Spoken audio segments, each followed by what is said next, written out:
Hi friends, welcome back to Mule4 series of learning videos. I am siva.thankamanee, an integration technical architect. In this video, I'm going to present to you some simple but effective design concept of creating UUID. What is UUID? It's a universally unique identifier. In one of the videos we have seen it's always effective and helpful to log all the incoming requests. Let's take a look at how the logging table will look like. In a usual scenario, we will be logging the date and timestamp of when the incoming records have arrived. And also we will be sometimes logging the user who created it and user who updated it.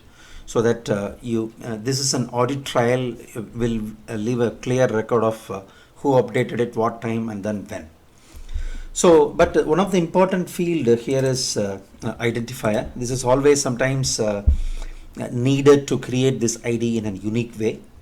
Sometimes it could be a random ID, sometimes it could be based on the input combination.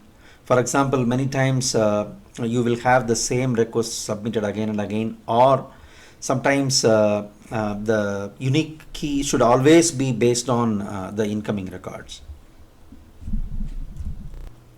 So now we are going to see how to create such an unique ID based on the input parameters.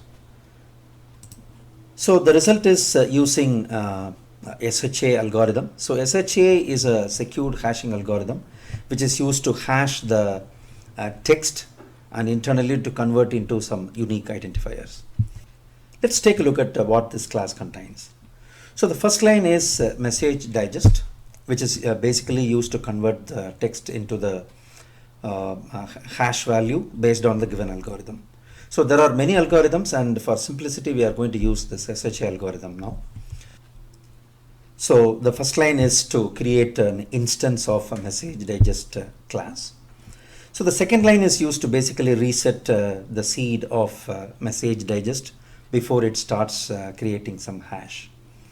So it requires to update with the help of a byte array. So basically we will convert this given string into the byte array by using some specific encoding type. So we convert it using get bytes by using UTF-8 encoding, and then that's updated into the message digest class. And finally we have a digest method which will convert the given string into the hash data into the byte array.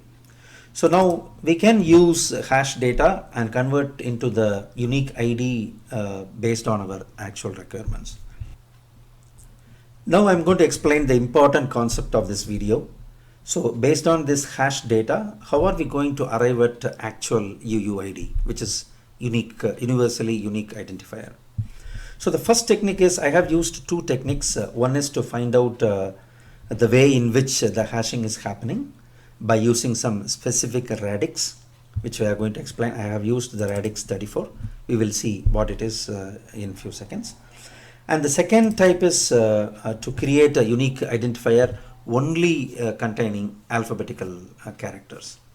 So let's investigate what these are.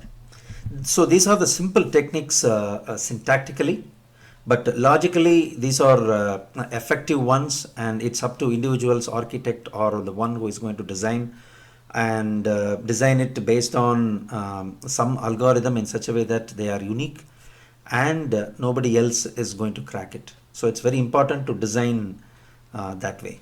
So let's take a look at that. So we are using the conversion by using simple integer.toString, but we are using this radix. So radix can be anything. It can range from 2 to any integer. I have randomly chosen 34. Normally in our day-to-day number system, what we are using is the base 10. But here I'm going to choose base 34 so that I'm going to use 34 different hash type for every character.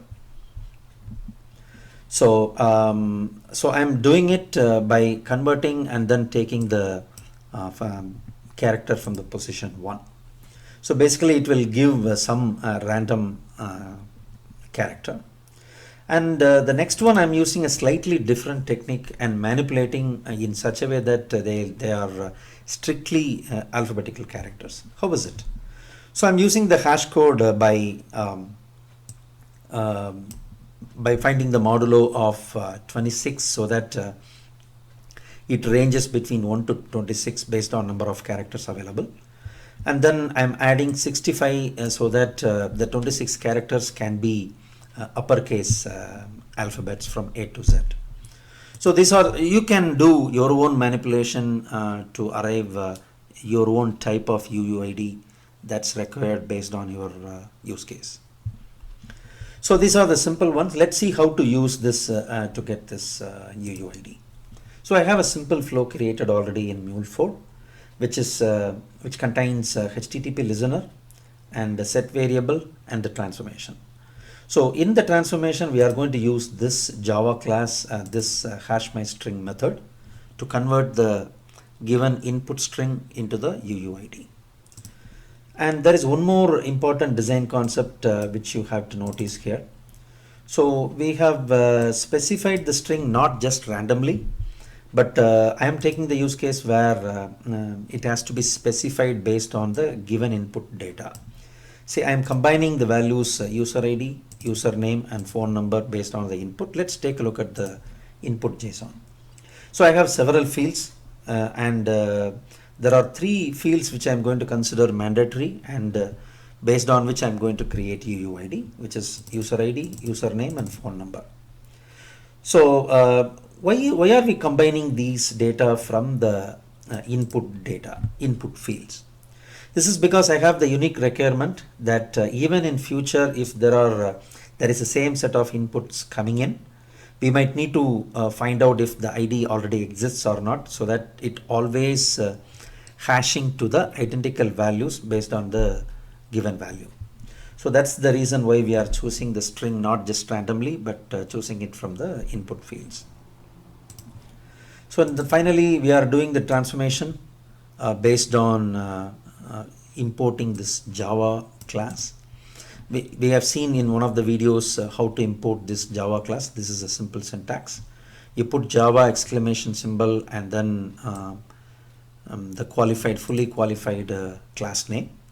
Instead of separated by comma, you are going to use a double colon. That's the way it is.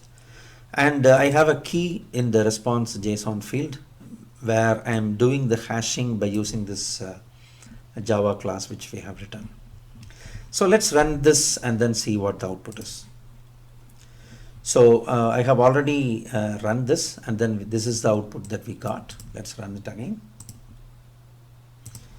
So even if you attempt multiple times, you are going to end up in the same.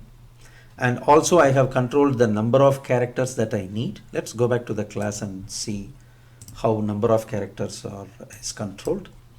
So finally I have given the length, the number of characters that's required for UUID. So I have taken a substring of 0, length. So this has a 10 character, which means based on the given input, there are only 1 in 10 million opportunities to get the same data again for different data. So that's almost never going to happen. Now we are going to see the other version. I have just replaced alpha hex into hex string, which I am not converting it into alphabetical character, but rather using it as is.